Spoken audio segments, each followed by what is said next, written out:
What's up, my lovelies? How are y'all doing? Shayluv back with you again. Got some wine, got some review, wine review. And yeah, so you guys, today I am going to be reviewing Love and Marriage Huntsville, episode 12. What you want to do about it? And listen, I don't know why half of these episodes have Wanda's name in it, but Wanda probably was in the first 5 minutes of this whole episode. So I don't even know why they titled this episode What You Want to Do About It. Because after the first 5-10 minutes, it was like, okay, it was regular Huntsville. It was no more Tisha family show. But let's get into it, okay? Just real quick, I'm finishing my white wine, y'all. I got some red right here. It's gonna be one of those days. So yeah, let's get into it. So this episode starts out at Wanda's Show Enough event, family event. And of course, Kiki just came in. That was how the last episode ended. This episode, Kiki comes in. And you know, Tisha tried to be nice to her, telling her, you look cute. Oh, you look cute. Now that's the family icebreaker. And basically they go into talking about their relationship between one another. And really, they already know what the break of the relationship in their adult life. Why is there a break in it? But obviously they're talking about it again. Y'all talked about it at Black. Y'all talked about it again outside of Black. And then now y'all see each other, y'all talking about it again. So, yeah. And I'm just trying to stick out because it was a lot of things that unpacked in the first 10 minutes of this. I won't even say 10. I'll even say I think the rest of the event was just 5 minutes of the show, maybe 5 to 10 minutes of the show. So it was a lot that did unpack. So I do want to touch on everything that I can. I want to first touch on Kiki and Tisha first going back and forth. Now, what they started arguing about was, at first, we already knew about. And then it goes to, Tisha was just like, when have I ever came to you about Marceau cheating on me? And Kiki was just like, girl, but you have. So now it's just like a matter of who telling the truth and who lying. Is it like a perception thing? Is it, because that is a conversation that somebody would remember.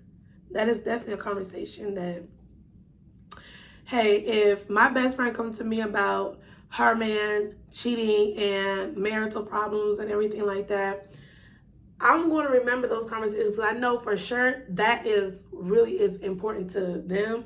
And so that's going to be important to me, especially if it's like something like infidelity and cheating. I'm going to remember that. So for a second, I was like, okay, Keisha, right. And then Tisha was so adamant that, when did I tell you this? When was this happening? When did I tell you this? And so now I'm just like, okay, well, is Tisha right? Who was right in this? Like, we will never, as viewers, we will never know. That is a conversation, an incident that happened before they even got on camera. So that will always be something of who's right about what. Then finding out that it wasn't even Tisha that was the one to really bring it up to Melody. It was Marceau. Marceau was the one who really brought up the fact that whatever Kiki, at this point, shoot, just tell us what it was. Just tell us what made her so mad that she had to retaliate this season. Yeah, I'm sorry, that is really bothering me. That is like a little OCD. And I gotta pull that thing off because that thing just sticking out. Didn't like it. So, yeah. So when Kiki had brought up Marceau, and Marceau was just like, it was me. I didn't think that it was going to get to this point. And now I'm just like, okay, well, Kiki, now what is really your beef with your cousin Tisha? Because if Tisha done apologized years ago about that happening, if Tisha done said, y'all done moved on, and it keeps getting brought up, What is it? What is your motive? Once again, Kiki, what is your motive? Your scooter. Where is your scooter? Where is it? What is it? What is it? So, yeah, so once Marcel kind of got into the picture, it got really heated. Because that's what we saw in the preview. The preview probably like a few weeks ago. This is the moment that we saw. It was just like, whoa, what happened? Now we see what's going on. So now Tisha and Marcel are basically telling Kiki, say what it is that you know. What is it that you know? And Marcel's side came out. Marcel said, go ahead, open your mouth. I'm going to burn this whole motherfucker down. God damn. I'm going to burn this whole bitch down, okay?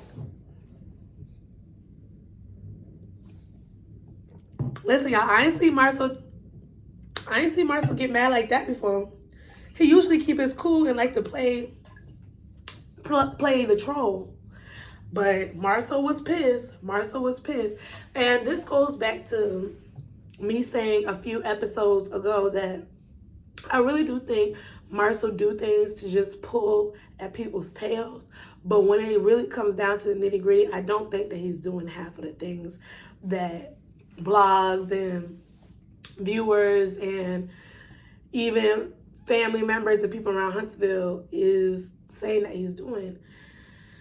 I don't know, Marcel. You're a hard guy to read. You really are. I really hope that you're not doing a lot of this stuff that they are saying that you're doing, because I can understand you being that mad because it's messing with your character, and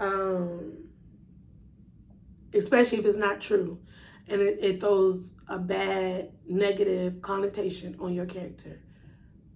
I can fully understand you really getting upset about that, because y'all keep pushing a button about something with me and my character, but it's not true. Only if it's not true. So if it's true, Marcel, I don't know what the big blow up is for. I don't know. So it gets heated. It gets super heated to the point where y'all got motherfucking Wanda coming in trying to be the voice of reason. When Wanda comes in to try to be the voice of reason, yeah, it's getting bad. And granted, this is her family. Like, and she is, I wouldn't even say the matriarch. Maybe she is the matriarch of the family.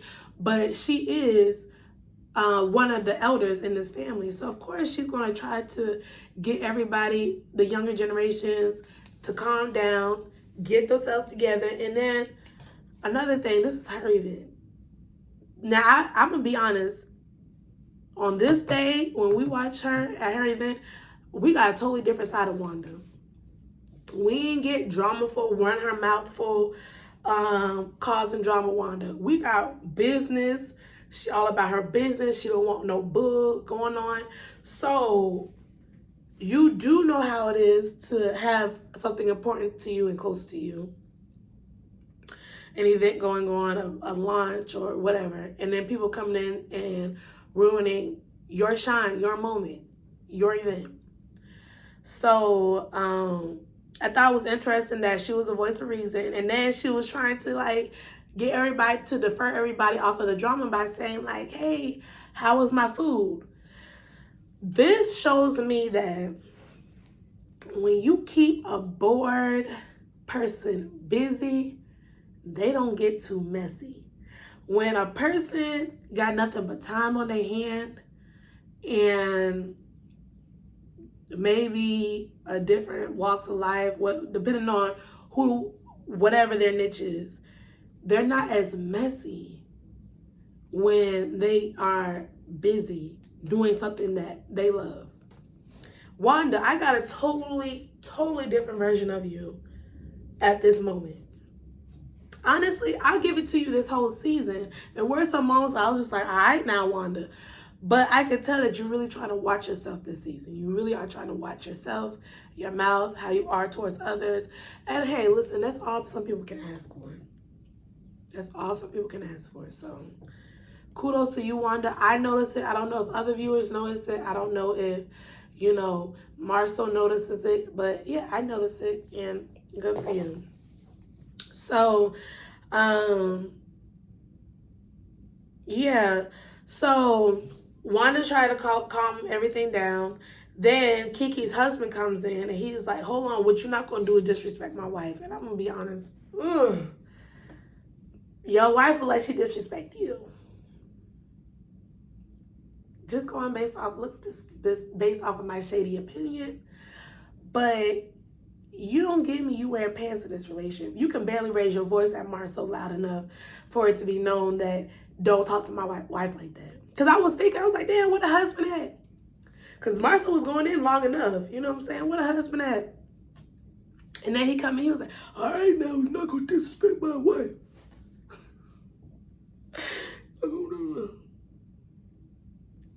Whoa, okay, sir. Whoa. So that's when Marcel pulls him to the side, and they were just like, listen, this is not making no sense. This is just not making no sense. Here go Bernard ass. Yeah, what the hell did Bernard say? Man, get the away from me, Bernard. Come on, ass away from me, annoying ass. Bernard, you something else. The fact that you was dogging Marcel the whole first half of the event, and then it get to a point where now Marcel had to speak up for himself. Marcel is basically like, yeah, you want to throw blows? I can throw fire with fire too. Now here you come, Bernard, out of nowhere. Cause I had a feeling he was gonna come back. I had a feeling he was gonna pop back up. Talking about, yeah, y'all handled that the good, whatever the hell he said. And Marcel said, man, get out of my face, man. I don't got time for you to be, you was in my ear this whole time. Now you trying to come in my ear talking about, yeah, y'all handle that. I don't want to hear none of that shit. None of it. So, yeah, and I feel Marcel on that. But you done got me out my emotions. This is what y'all wanted. Now I'm showing my ass. Now y'all telling me, oh, well, it's nothing but, nah, we on this energy now. So, yeah, that was an explosive first part of this episode. And that basically wraps up that, because Wanda was just basically like, y'all gotta go home, but y'all gotta get the hell up out of here.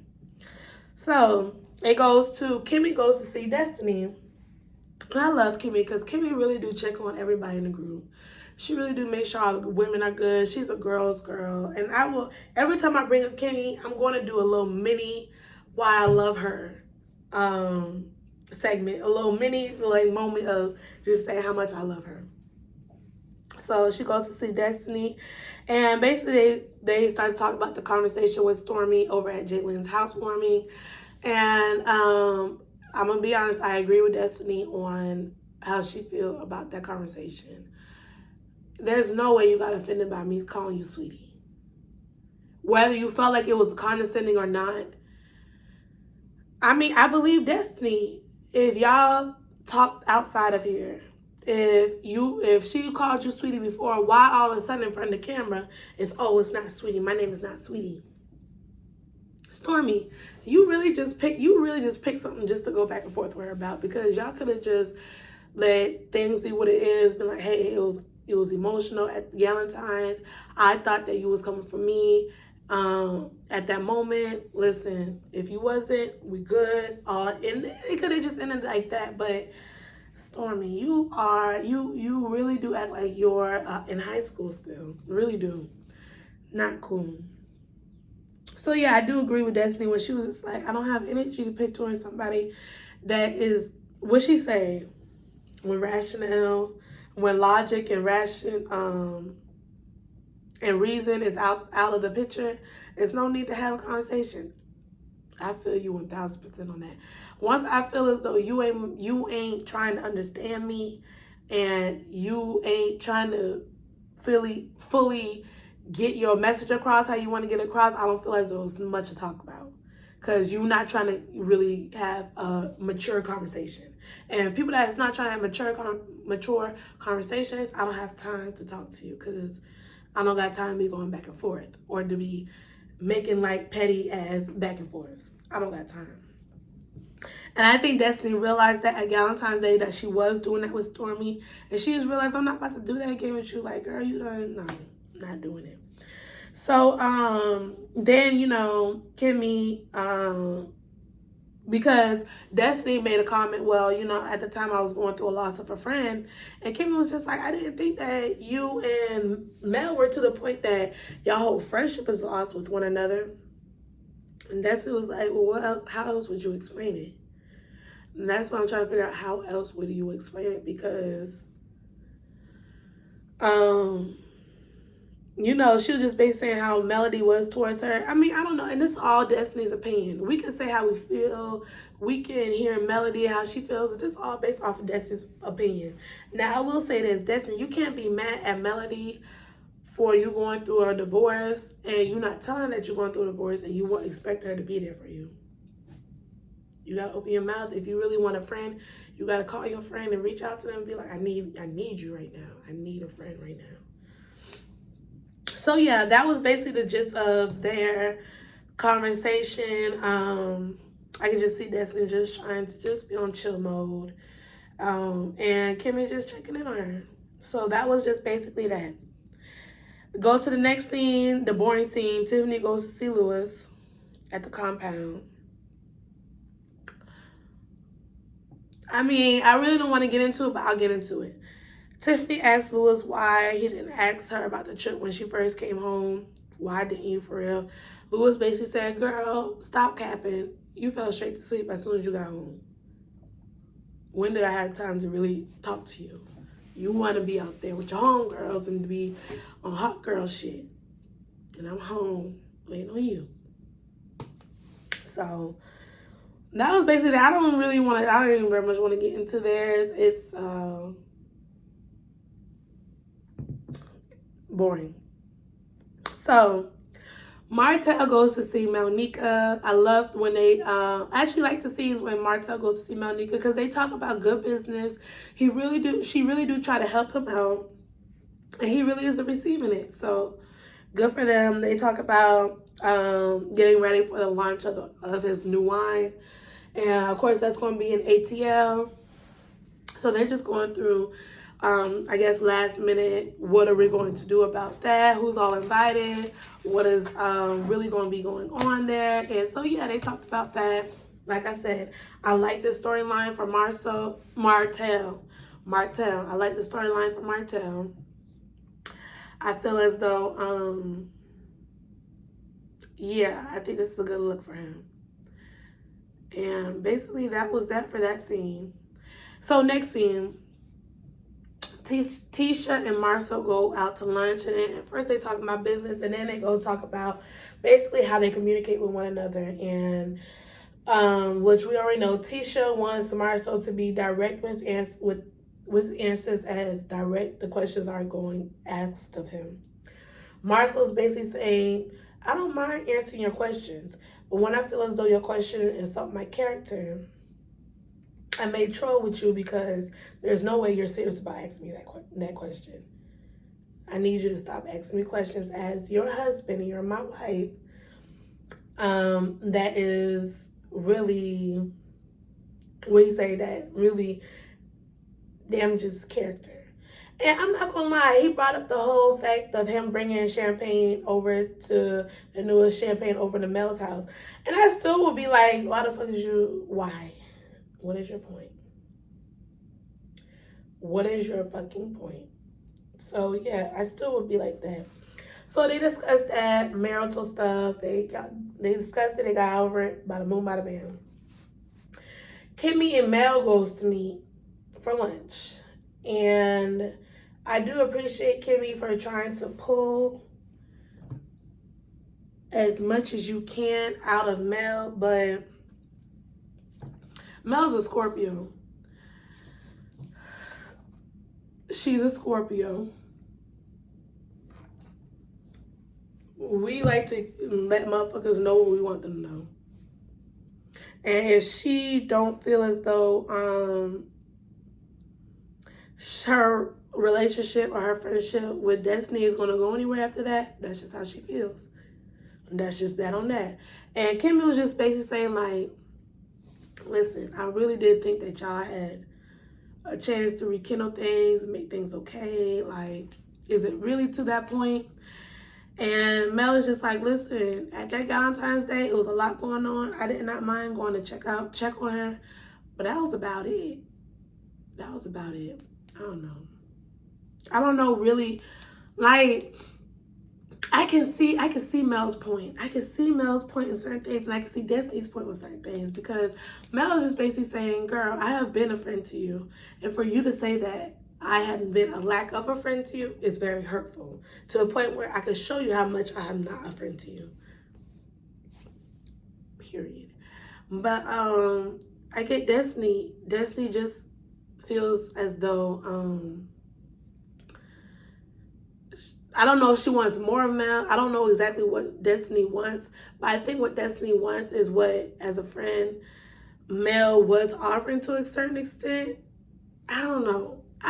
Listen, I don't want to analyze them. I don't want to analyze them because I don't want, who knows? It may be more things going on behind the scenes beforehand.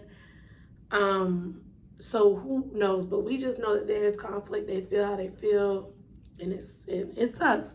Because for the most part, I like Destiny and Mel, even though they always bicker back and forth, not bicker back and forth, but they always was in a disagreement about something. So the last scene, the boys are hitting the road to go to ATL. Boy, oh boy, oh boy. Martell, Maurice, Marceau, and Louis are on the road to hitting the ATL. And Lord, that last scene was just so embarrassing for their wives. Besides Martell. Martell could talk this shit. But basically the boys was like, yeah, I'm gonna have fun. I'm gonna have fun. And it's not wrong with doing a boy talk and having fun. But when it gets to the point where it's just like, you talking about, well, I hope you ain't doing no adultery, or just know, I'm gonna be around the women. I just know how to self-control myself. Boy, shut the fuck up. Y'all love throwing that self-control out, but men be the, oh Lord, let me not get into it, but be the least self-controlled. So we'll see how next episode goes. That's how episode 12. What do you want to do about it? That's how that ended. So you guys, I hope you guys enjoyed my review, and y'all be blessed. Bye.